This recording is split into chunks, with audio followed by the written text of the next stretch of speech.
ஓம் சாந்தி. 20/8/2024 காலை முரளி பாப்தாதா மதுபன். சாராம்சம்: இனிய குழந்தைகளே, வேலை செய்யும் போது ஒரே ஒரு தந்தையின் நினைவில் நிலைத்திருங்கள். நடக்கும் போதும் உலாவி திரியும் போதும் தந்தையையும் வீட்டையும் நினைவு செய்யுங்கள். இது உங்களது தைரிய செயலாகும். கேள்வி: தந்தை மீது மரியாதையையும் அவமரியாதையையும் எப்பொழுது எவ்வாறு செலுத்தப்படுகின்றது? பதில்: குழந்தைகளாகிய நீங்கள் தந்தையை மிகவும் நன்றாக நினைவு செய்யும் போது நீங்கள் அவருக்கு மரியாதை செலுத்துகின்றீர்கள். உங்களுக்கு தந்தையை நினைவு செய்வதற்கு நேரமில்லை என்று நீங்கள் கூறினால் அவரை அவமரியாதை செய்கின்றீர்கள். உண்மையில் நீங்கள் தந்தையை அன்றி உங்களையே அவமரியாதை செய்கின்றீர்கள். நீங்கள் சொற்பொழிவு ஆற்றுவதில் மாத்திரம் பிரபலம் அடையாமல் நினைவு யாத்திரையை கொண்டிருப்பதிலும் பிரபலமானவர் ஆகுங்கள். உங்கள் நினைவு அட்டவணையை வைத்திருங்கள். நினைவின் மூலமே ஆத்மாக்களாகிய நீங்கள் சதோ பிரதான் ஆகுவீர்கள். ஓம் சாந்தி. ஆன்மீக தந்தை ஆன்மீக குழந்தைகளாகிய உங்களுக்கு விளங்கப்படுத்துகின்றார். 84 பிறவிகளின் சக்கரம் உங்களுக்கு விளங்கப்படுத்தப்பட்டுள்ளது. இந்த ஞானத்தை குழந்தைகளாகிய நீங்கள் பல பிறவிகளாக கற்றுள்ளதுடன் தொடர்ந்தும் கிரகித்து உள்ளீர்கள். இது முற்றிலும் இலகுவானது. இது புதிய ஒன்றல்ல. தந்தை இங்கு அமர்ந்திருந்து சத்யுகத்திலிருந்து கலியுகத்தின் இறுதி வரை எத்தனை பிறவிகளும் மறுபிறவிகளும் எடுத்துள்ளீர்கள் என்பதை விளங்கப்படுத்துகிறார். இந்த ஞானம் ஒரு இலகுவான முறையில் ஏற்கனவே உங்கள் புத்தியில் உள்ளது. இது ஒரு கல்வியாகும். நீங்கள் படைப்பின் ஆரம்பம், மத்தி மற்றும் இறுதியை பற்றி புரிந்து கொள்ளவும் வேண்டும். தந்தையை தவிர வேறு எவராலும் இதனை விளங்கப்படுத்த முடியாது. தந்தை கூறுகின்றார், யோகம் என்று அழைக்கப்படுகின்ற நினைவு யாத்திரையானது இந்த ஞானத்தை விட மேலும் மேன்மையானதாகும். யோகம் என்ற வார்த்தை மிகவும் பிரபல்யமானதாகும். ஆனால் இந்த யோகமே நினைவு யாத்திரையாகும். யாத்திரை செல்லும் மக்கள் தாங்கள் இன்ன யாத்திரை தலத்திற்கு யாத்திரை செல்வதாக கூறுகிறார்கள். அவர்கள் ஸ்ரீநாத் அல்லது அமர்நாத்திற்கு செல்கிறார்கள். அவர்கள் அவ்விடங்களை நினைவு செய்கின்றார்கள். அதே போன்று ஆன்மீக தந்தை மிகவும் நீண்ட நினைவு யாத்திரையை உங்களுக்கு கற்பிக்கின்றார் என்பதை இப்பொழுது நீங்கள் புரிந்து கொள்கிறீர்கள். அவர் கூறுகிறார், என்னை நினைவு செய்யுங்கள். மக்கள் அந்த யாத்திரைகளிலிருந்து வீடு திரும்புகின்றார்கள். இது நீங்கள் முக்தி தாமத்திற்கு சென்று அங்கு வசிப்பதற்காக செய்கின்ற ஒரு யாத்திரையாகும். நீங்கள் பாகங்களை நடிக்க வேண்டி இருந்தாலும் அவை இப்பழைய உலகத்தில் இருப்பதில்லை. உங்களுக்கு இப்பழைய உலகத்தில் விருப்பமின்மை உள்ளது. இது ராவணனின் தீய ராஜ்யமாகும். ஆகவே நினைவு யாத்திரையே பிரதான விடயமாகும். எவ்வாறு நினைவு செய்வது என்பதை கூட சில குழந்தைகள் புரிந்து கொள்வதில்லை. ஒருவர் நினைவு செய்கிறாரா இல்லையா என்பது கண்ணுக்கு புலப்படுவதில்லை. தந்தை கூறுகிறார், உங்களை ஓர் ஆத்மாவாக கருதி உங்கள் தந்தையாகிய என்னை நினைவு செய்யுங்கள். இது புலப்படக்கூடிய ஒன்றல்ல. ஒருவர் எந்த அளவுக்கு நினைவு யாத்திரை ஸ்திதியில் நிலைத்திருக்கிறார் என்பதை அறிந்து கொள்ள முடியாது. அவர் மாத்திரமே அதை அறிவார். பலருக்கு இவ்வழிமுறை காட்டப்பட்டுள்ளது. நன்மை அளிக்கின்ற தந்தை விளங்கப்படுத்தியுள்ளார். உங்களை ஒரு ஆத்மாவாக கருதி சிவபாபாவை நினைவு செய்யுங்கள். எவ்வாறு இருந்தாலும் தொடர்ந்தும் உங்கள் சேவையை செய்யுங்கள். உதாரணமாக, பாதுகாப்பு கடமையில் சில குழந்தைகள் ஈடுபட்டிருக்கின்றார்கள். அவர்கள் நடந்து திரியும் போதும் அவர்களுக்கு நினைவில் நிலைத்திருப்பது மிகவும் இலகுவாகும். நீங்கள் தந்தையை தவிர வேறு எதனையும் நினைவு செய்யக்கூடாது. தந்தை உதாரணங்களை பயன்படுத்தி உங்களுக்கு விளங்கப்படுத்துகிறார். இந்த நினைவு யாத்திரையில் நீங்கள் வருவதும் போவதுமாக இருக்க வேண்டும். கிறிஸ்துவ போதகர்கள் மௌனமாக நடப்பது போன்று குழந்தைகளாகிய நீங்களும் பெரும் அளவு அன்புடன் தந்தையையும் வீட்டையும் நினைவு செய்ய வேண்டும். இந்த இலக்கு மிகவும் உயர்ந்ததாகும். பக்தர்களும் தொடர்ந்தும் இந்த முயற்சியை செய்கின்றார்கள். எவ்வாறாயினும் அவர்களுக்கு தாங்கள் வீட்டுக்கு திரும்ப வேண்டும் என தெரியாது. கலியுகம் முடிவடையும் போது தாங்கள் திரும்புவோம் என்று அவர்கள் எண்ணுகிறார்கள். அவர்களுக்கு கற்பிப்பதற்கு எவரும் இல்லை. ஆனால் குழந்தைகளாகிய உங்களுக்கு கற்பிக்கப்படுகின்றது. நீங்கள் பாதுகாப்பு கடமையில் இருக்கும் பொழுது எவ்வளவுக்கு அதிகமாக ஏகாந்தத்தில் இருந்து தந்தையை நினைவு செய்கிறீர்களோ அந்த அளவுக்கு நல்லது. நினைவு செய்வதனால் மாத்திரமே உங்கள் பாவங்கள் அழிக்கப்படும். பல பிறவிகளின் பாவச்சுமை உங்கள் தலையில் உள்ளது. முதலில் சதோபிரதான் ஆகுபவர்களே முதலில் ராமராஜ்யத்திற்கு செல்கிறார்கள். ஆகவே அவர்களே அதிக அளவு நினைவு யாத்திரையில் இருக்க வேண்டும். இது ஒவ்வொரு கல்பத்திற்குமான கேள்வி என்பதால் அவர்களுக்கு நினைவு யாத்திரையில் நிலைத்து இருப்பதற்கு ஒரு சிறந்த வாய்ப்பு உள்ளது. இங்கு சண்டை அல்லது சச்சரவு என்ற கேள்விக்கே இடமில்லை. நீங்கள் வரும்போதும் பின்னர் திரும்பும் போதும் அமர்ந்திருக்கும் போதும் காவல் செய்தல், தந்தையை நினைவு செய்தல் எனும் இரு பணிகளையும் உங்களால் ஒரே நேரத்தில் செய்ய முடியும். செயல்களை செய்யும் போது தொடர்ந்தும் தந்தையை நினைவு செய்யுங்கள். பாதுகாப்பு கடமையில் உள்ளவர்களே அதிக அளவு நன்மையை அனுபவம் செய்கின்றார்கள். அது பகலாக அல்லது இரவாக இருந்தாலும் பாதுகாப்பு கடமையில் உள்ளவர்கள் நினைவில் நிலைத்திருக்கும் பழக்கத்தை கிரகித்தால் அதிக அளவு நன்மையை பெற முடியும். தந்தை உங்களுக்கு சிறந்த சேவையை செய்வதற்கு கொடுத்துள்ளார். பாதுகாப்பு கடமையும் நினைவு யாத்திரையும். தந்தையின் நினைவில் நிலைத்திருப்பதற்கான ஒரு வாய்ப்பை நீங்கள் பெறுகிறீர்கள். நினைவு யாத்திரையில் நிலைத்திருப்பதற்கு உங்களுக்கு பல்வேறு வழிமுறைகள் காட்டப்பட்டுள்ளன. நீங்கள் இங்கு இருக்கும் போது நினைவில் நிலைத்திருக்கும் அளவிற்கு உங்களால் வெளியே உங்கள் வியாபாரம் போன்றவற்றில் இருக்கும் போது நினைவு செய்ய முடியாதிருக்கும். ஆகவே நீங்கள் மதுவனத்திற்கு புத்துணர்ச்சி பெறுவதற்காக வருகின்றீர்கள். ஆகவே மலைகளில் ஏகாந்தத்திற்கு சென்று பாறை ஒன்றில் அமர்ந்திருந்து நினைவு யாத்திரையில் நிலைத்திருங்கள். ஒருவரோ அல்லது வேறு 2 அல்லது 3 பேர் சென்றாலும் பரவாயில்லை. இங்கு இதனை செய்வதற்கு மிக நல்ல வாய்ப்பு உள்ளது. தந்தையின் நினைவே பிரதானமான விடயமாகும். பாரதத்தின் புராதன யோகம் மிகவும் பிரபல்யமானதாகும். இந்த நினைவு யாத்திரை மூலம் உங்கள் பாவங்கள் அழிக்கப்படுகின்றன என்பதை நீங்கள் இப்பொழுது புரிந்து கொள்கின்றீர்கள். நீங்கள் சதோபிரதான் ஆகுவீர்கள். ஆகவே நீங்கள் இதில் மிகச் சிறந்த முயற்சி செய்ய வேண்டும். வேலைகள் செய்யும் போதும் தந்தையின் நினைவில் நிலைத்திருப்பதை செய்து காட்டுவது தைரியமான செயலாகும். நீங்கள் இல்லற பாதைக்கு உரியவர்கள் என்பதால் நீங்கள் நிச்சயமாக செயல்களை செய்ய வேண்டும். உங்கள் வீட்டில் குடும்பத்துடன் வாழ்ந்தவாறு வியாபாரம் போன்றவற்றை செய்யும் போதும் தந்தையின் நினைவு இருக்கட்டும். இதில் உங்களுக்கு அதிக அளவு வருமானம் உள்ளது. சில குழந்தைகளின் புத்தியில் இது பதிவதில்லை என்றாலும் ஓர் அட்டவணையை வைத்திருக்கும்படி தந்தை தொடர்ந்து உங்களுக்கு கூறுகின்றார். சிலர் சிறிது காலத்திற்கு தங்கள் அட்டவணையை எழுதுகின்றார்கள். தந்தை உங்களுக்கு பல வழிமுறைகளை காட்டுகின்றார். பாபாவிடம் வருவதற்கு குழந்தைகள் விரும்புகின்றார்கள். இங்கு நீங்கள் அதிக அளவு வருமானத்தை சம்பாதிக்க முடியும். இங்குள்ள ஏகாந்தம் மிகவும் சிறந்ததாகும். தந்தை இங்கு அமர்ந்திருந்து நேரடியாக உங்களுக்கு விளங்கப்படுத்துகிறார்.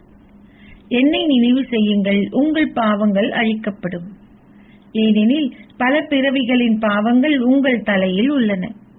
விகாரம் காரணமாக பல சண்டை சச்சரவுகள் இடம்பெறுகின்றன. பல தடைகளும் உள்ளன. சிலர் கூறுகின்றார்கள், பாபா, நாங்கள் தூய்மையாக இருப்பதற்கு அவர்கள் எங்களை அனுமதிப்பதில்லை. தந்தை கூறுகின்றார், குழந்தாய், நினைவு யாத்திரையில் நிலைத்திருந்து உங்கள் தலைமீது இருக்கும் பல பிறவிகளின் பாவ சுமையை அகற்றிடுங்கள்.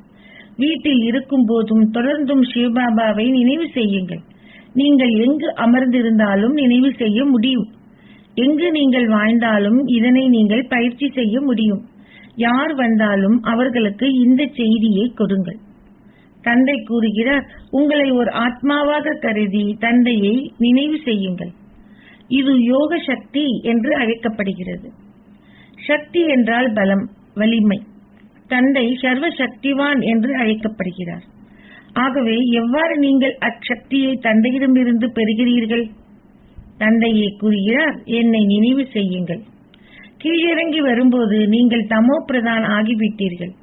ஆகவே அந்த சக்தி இப்போது முற்றாக முடிவடைந்து விட்டது. 1% பெறுமதி கூட எஞ்சவில்லை. உங்கள் மத்தியிலும் சிலர் இதனை எவ்வாறு உள்ளது மிகவும் நன்றாக விளங்கப்படுத்தி தந்தையை நினைவு செய்கிறீர்கள்.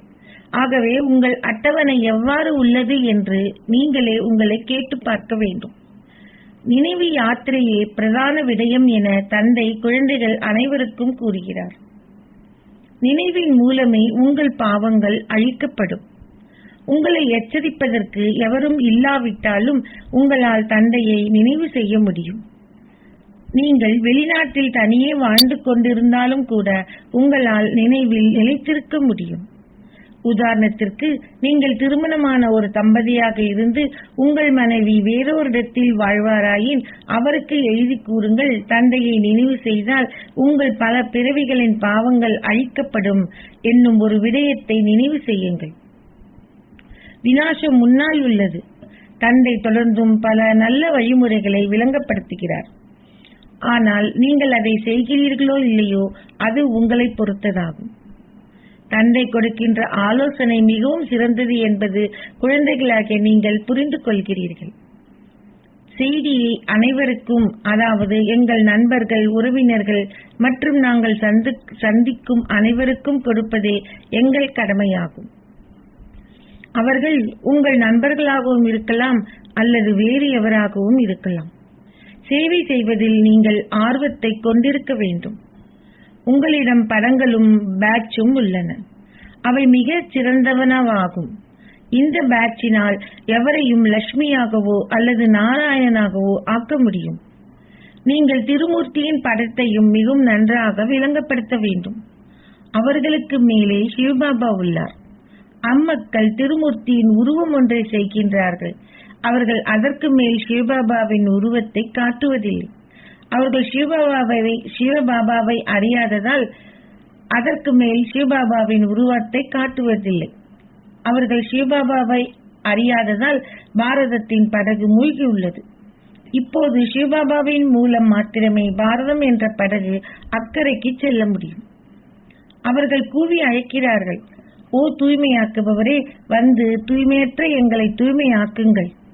இருந்த போதும் அவர்கள் அவரை சர்வவியாபி என்று கூறுகிறார்கள். இந்த தவறு சதங்கள் பெறுமதியானது. தந்தை இங்கு அமர்ந்திருந்து சொற்பொழிவாற்றும் முறை பற்றி உங்களுக்கு விளங்கப்படுத்துகின்றார். தந்தை தொடர்ந்தும் எவ்வாறு சேவை செய்வது என்பதை பற்றியும் அருங்காட்சியகங்கள் திறப்பது பற்றியும் வழிகாட்டல்களை கொடுக்கிறார். அப்போது பலர் வருவார்கள். ஒரு சர்க்கஸ் பல பெரிய நகரங்களுக்கு செல்கிறது. அவர்களிடம் அதிக அளவு உபகரணங்கள் உள்ளன. அவர்களை பார்ப்பதற்கு மக்கள் பல கிராமங்களில் இருந்து செல்கின்றார்கள். இதனாலேயே தந்தை கூறுகிறார், அம்மக்கள் அதனை பார்க்கும் பொழுது சந்தோஷமடைந்து மற்றவர்களுக்கும் அதனை இட்டு கூறும் வகையிலான அத்தகைய அழகானதோர் அருங்காட்சியகத்தை கட்டுங்கள். என்ன சேவைகள் இடம் பெறுகின்றனவோ அவை முன்னைய கல்பத்திலும் இடம் பெற்றவை போன்றே இடம் பெறுகின்றன என்றும் விளங்கப்படுத்தப்பட்டுள்ளது. எவ்வாறாயினும் சதோபிரதான் ஆகுவது பற்றி நீங்கள் அதிக அளவு அக்கறை செலுத்த வேண்டும். இதிலேயே சில குழந்தைகள் கவனஈனமாக இருக்கிறார்கள். மாயையும் இந்த நினைவு யாத்திரையில் பல தடைகளை உருவாக்குகிறாள். உங்கள் இதயத்தை கேளுங்கள். என்னிடம் அந்த அளவு ஆர்வம் உள்ளதா? நான் முயற்சி செய்கின்றேனா? ஞானம் ஒரு பொதுவான விடயம். தந்தையை தவிர வேறு எவராலும் 84 பிறவிகளின் சக்கரத்தை விளங்கப்படுத்த முடியாது. எவ்வாறாயினும் நினைவு யாத்திரையே பிரதானமாகும். இறுதியில் ஒரே ஒரு தந்தையை தவிர வேறு எவரும் நினைவு செய்யப்படக்கூடாது. தந்தை தொடர்ந்தும் உங்களுக்கு முழு வழிகாட்டல்களையும் கொடுக்கிறார். பாபாவை நினைவு செய்வதே பிரதான விடயமாகும். நீங்கள் எவருக்கும் விளங்கப்படுத்த முடியும். அவர்கள் எவராக இருந்தாலும் நீங்கள் பேட்சை அவர்களுக்கு விளங்கப்படுத்த முடியும். வேறு எவரிடமும் அந்த அளவுக்கு முக்கியத்துவம் வாய்ந்த பதக்கம் இல்லை. இராணுவத்தில் இருப்பவர்கள் ஏதாவது நல்லது செய்யும் பொழுது ஒரு பதக்கத்தை பெறுகிறார்கள். ராய் சகாப் என்னும் பதக்கத்தை பார்க்கும் எவரும் அவர் வைஸ்ராயிடம் இருந்து, அதாவது அரச பிரதிநிதியிடம் இருந்து ஒரு பட்டத்தை பெற்றுள்ளார் என்பதை காண்பார்கள். முன்னர்கள் வைஸ்ராய்கள் இருந்தார்கள், ஆனால் இப்பொழுது அவர்களிடம் எவ்வித அதிகாரமும் இல்லை. இப்போது பல சச்சரவுகள் உள்ளன. மனிதர்கள் அதிக அளவுக்கு அதிகரித்துள்ளதால் நகரங்களில் அவர்களுக்கு நிலம் தேவைப்படுகின்றது. தந்தை இப்பொழுது சொர்க்கத்தை ஸ்தாபிக்கிறார். ஆகவே பலர் அழிக்கப்பட்டு மிக சிலரே எஞ்சியிருப்பார்கள். அங்கு அதிக அளவு நிலம் இருக்கும். அங்கு அனைத்தும் புதியவனாக இருக்கும். அப்புதிய உலகத்திற்கு செல்வதற்கு நீங்கள் மிகச் சிறந்த முயற்சியை செய்ய வேண்டும். ஒவ்வொரு மனிதரும் ஒரு மிகவும் உயர்ந்த அந்தஸ்தை பெறுவதற்கு முயற்சி செய்கிறார். ஒருவர் முழுமையாக முயற்சி செய்யாது விட்டால் அவர் சித்தி எய்த மாட்டார் என்று புரிந்து கொள்ளப்பட்டுள்ளது. தான் இந்நாட்களில் பல கடுமையான தொழிற்சட்டங்கள் தான் முயற்சி செய்யாது விட்டால் அவர் சித்தி எய்த மாட்டார் என்று புரிந்து கொள்ளப்பட்டுள்ளது. தான் சித்தி எய்த மாட்டார் என்பதை அவரே புரிந்து கொண்டு கற்பதை நிறுத்திவிட்டு தொழில் தேடுவார். இந்நாட்களில் பல கடுமையான தொழிற்சட்டங்கள் அவர்களுக்கு உள்ளன. மனிதர்கள் மிகவும் சந்தோஷமற்று இருக்கிறார்கள். பாபா இப்போது 21 பிறவிகளுக்கு எத்துன்பத்தின் சுவடும் இல்லாத அத்தகையதொரு பாதையை உங்களுக்கு காட்டுகின்றார். தந்தை கூறுகின்றார், உங்களால் எந்த அளவு நேரத்திற்கு நினைவு யாத்திரையில் இருக்க முடியுமோ அந்த அளவுக்கு நினைவில் நிலைத்திருங்கள். இரவு நேரம் மிகவும் சிறந்ததாகும். எவ்வாறாயினும் படுத்திருக்கும் போதும் பாபாவை நினைவு செய்யுங்கள். எவ்வாறாயினும் சிலர் உறங்கிவிடுகிறார்கள். முதியவர் ஒருவரால் நீண்ட நேரம் அமர்ந்திருக்க முடியாது. அவர் நிச்சயமாக உறங்கிவிடுவார். படுத்திருக்கும் போது அவர் தொடர்ந்தும் தந்தையை நினைவு செய்வார். இதில் அதிக அளவு வருமானம் உள்ளதால் அவர் அதிக அளவு உள்ளார்ந்த சந்தோஷத்தை அனுபவம் செய்வார். இன்னும் நேரம் எஞ்சியுள்ளது என்று நீங்கள் எண்ணுகிறீர்கள், ஆனால் எப்போது மரணம் சம்பவிக்கும் என்று தெரியாது. ஆகவே தந்தை விளங்கப்படுத்துகிறார், நினைவு யாத்திரையே பிரதான விடயமாகும். வெளியே நகரங்களில் நினைவு யாத்திரை செய்வது சிரமமாகும். இங்கு நீங்கள் வரும்பொழுது உங்களுக்கு மிகச்சிறந்த வாய்ப்பு கிடைக்கிறது. இங்கு எதனையிட்டும் கவலைப்பட வேண்டியதில்லை. இதனாலேயே நீங்கள் இங்கு தொடர்ந்தும் உங்கள் அட்டவணையை அதிகரிக்க வேண்டும். இதன் மூலம் உங்கள் நடத்தையும் தொடர்ந்து சீர்திருத்தப்படும். எவ்வாறாயினும் மாயை மிகவும் சக்தி வாய்ந்தவை. வெளியுள்ளவர்கள் கொடுக்கின்ற அளவிற்கு இந்த வீட்டில் உள்ளவர்கள் இதற்கு மதிப்பளிப்பதில்லை. எவ்வாறாயினும் தற்சமயம் கடவுளின் அன்பில் தங்களை இழந்துள்ள சகோதரர்களின் பெறுபேறுகள் சிறந்தவனவாக உள்ளன. சில புத்திரிகள் எழுதுகிறார்கள், திருமணம் செய்து கொள்ளும்படி அவர்கள் எங்களை அதிக அளவு துன்புறுத்துகிறார்கள், நாங்கள் என்ன செய்யலாம்? உறுதியும் விவேகமும் நிறைந்த புத்திரிகள் ஒரு பொழுதும் இவ்வாறு எழுத மாட்டார்கள். எவராவது இவ்வாறு எழுதினால் அவர் ஒரு வெள்ளாடு அல்லது செம்மறி போன்றவர் என்று பாபா புரிந்து கொள்கின்றார். உங்கள் வாழ்க்கையை காப்பாற்றுவது உங்கள் சொந்த கரங்களிலேயே தங்கியுள்ளது. இந்த உலகில் பல வகையான துன்பங்கள் உள்ளன. பாபா இப்போது மிகவும் இலகுவான முறையில் உங்களுக்கு விளங்கப்படுத்துகிறார். குழந்தைகளாகிய நீங்கள் இப்போது பிரபுவும் அதிபதியானவரின் குழந்தைகள் ஆகியுள்ளதால் நீங்கள் மிகவும் பாக்கியசாலிகள் ஆவீர்கள். தந்தை உங்களை மிகவும் மேன்மையானவர்களாக ஆக்குகிறார். இருந்த போதும் நீங்கள் தந்தையை அவதூறு செய்கிறீர்கள். அதுவும் போலியான அவதூறாகும். நீங்கள் மிகவும் தமோபிரதான் ஆகிவிட்டீர்கள். கேட்கவே வேண்டாம். ஒருவரால் இன்னும் எந்த அளவுக்கு சகித்துக் கொள்ள முடியும்? மக்கள் ஒருவரை ஒருவர் பயமுறுத்தி கூறுகிறார்கள், நீங்கள் இன்னும் விரக்தியை விளைவித்தால் நான் உங்களை முடித்து விடுவேன். தந்தை இங்கு அமர்ந்திருந்து இதனை விளங்கப்படுத்துகிறார். சமய நூல்களில் கதைகள் மாத்திரமே எழுதப்பட்டுள்ளன. பாபா உங்களுக்கு மிகவும் இலகுவான வழிமுறைகளை காட்டுகிறார். செயல்களை செய்யும் போது நினைவு செய்யுங்கள். இதில் பெருமளவு நன்மை உள்ளது. அதிகாலையில் இங்கு வந்து நினைவில் அமருங்கள். நீங்கள் பெருமளவு மகிழ்ச்சியை அனுபவம் செய்வீர்கள். எவ்வாறாயினும் இதனை செய்வதில் உங்களுக்கு அதிக அளவு ஆர்வம் இருப்பதில்லை.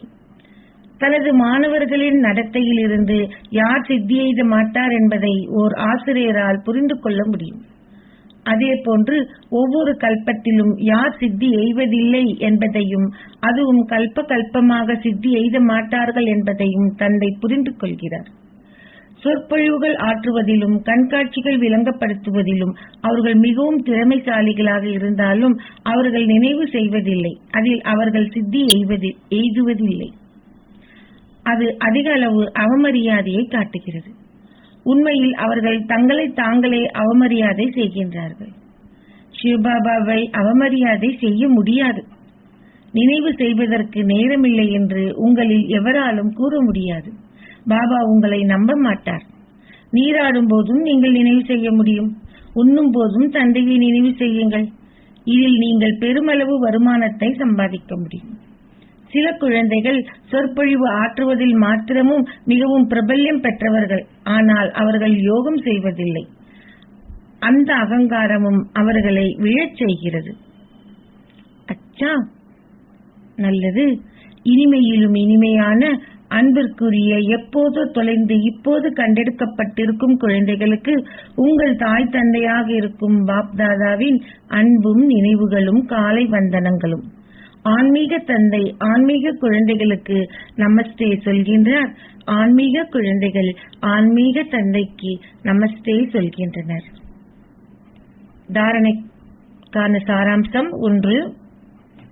சர்வ சக்திவானான தந்தையிடமிருந்து சக்தியை பெறுவதற்கு உங்கள் நினைவு அட்டவணையை அதிகரியுங்கள். நினைவு செய்வதற்கு பல்வேறு வழிமுறைகளை உருவாக்குங்கள். ஏகாந்தத்தில் அமர்ந்திருந்து உங்களுக்கான மேலதிக வருமானத்தை சேகரியுங்கள். 2. சதோபிரதான் ஆகுவது பற்றி அக்கறை செலுத்துங்கள். கவன ஈனமாக இருந்து தவறுகள் செய்யாதீர்கள். அகங்காரம் கொள்ளாதீர்கள். சேவை செய்வதில் ஆர்வம் கொள்ளுங்கள். அத்துடன் நினைவு யாத்திரையில் நிலைத்திருங்கள். ஆசீர்வாதம். நீங்கள் எல்லாவற்றையும் தந்தையிடம் ஒப்படைப்பதன் மூலம் லேசாகவும் ஒலியாகவும் ஆகி பற்றற்றவராகவும் அன்பானவராகவும் இருப்பீர்களாக. நீங்கள் எல்லாவற்றையும் தந்தையிடம் ஒப்படைப்பதன் மூலம் லேசாகவும் ஒலியாகவும் டபுள் லைட் ஆகி பற்றற்றவராகவும் அன்பானவராகவும் இருப்பீர்களாக. தந்தைக்கு சொந்தமாகுதல் என்றால் உங்களின் சுமைகள் அனைத்தையும் தந்தையிடம் ஒப்படைத்தல் என்று அர்த்தம். லேசாகவும் ஒலியாகவும் இருத்தல் என்றால் எல்லாவற்றையும் தந்தையிடம் ஒப்படைத்தல் என்று அர்த்தம். இந்த சரீரமும் என்னுடையதல்ல. இந்த சரீரமே உங்களுக்கு சொந்தமாக இல்லாத போது வேறு என்ன எஞ்சியுள்ளது? நீங்கள் எல்லோரும் ஒரு சத்தியத்தை செய்துள்ளீர்கள். இந்த சரீரம் உங்களுடையது, இந்த மனம் உங்களுடையது, செல்வம் அனைத்தும் உங்களுடையது. எல்லாமே தந்தைக்கு சொந்தமாக இருக்கும் போது எப்படி ஏதாவது சுமைகள் இருக்க முடியும்? ஆகவே தாமரையின் உதாரணத்தை உங்கள் விழிப்புணர்வில் வைத்திருந்து சதா அன்பானவராகவும் பற்றற்றவராகவும் இருங்கள். நீங்கள் டபுள் லைட் ஆகுவீர்கள். ஸ்லோகம். உண்மையான பாண்டவர்கள் என்றால் ஆன்மீகத்தால் அதிகார தோரணையை முடித்து சரீரத்தை பற்றிய தமது விழிப்புணர்வு அனைத்தையும் உருக செய்து விடுபவர்கள். உண்மையான பாண்டவர்கள் என்றால் ஆன்மீகத்தால் அதிகார தோரணையை முடித்து சரீரத்தை பற்றிய தமது விழிப்புணர்வு அனைத்தையும் உருக செய்து விடுபவர்கள். ஓம் சாந்தி.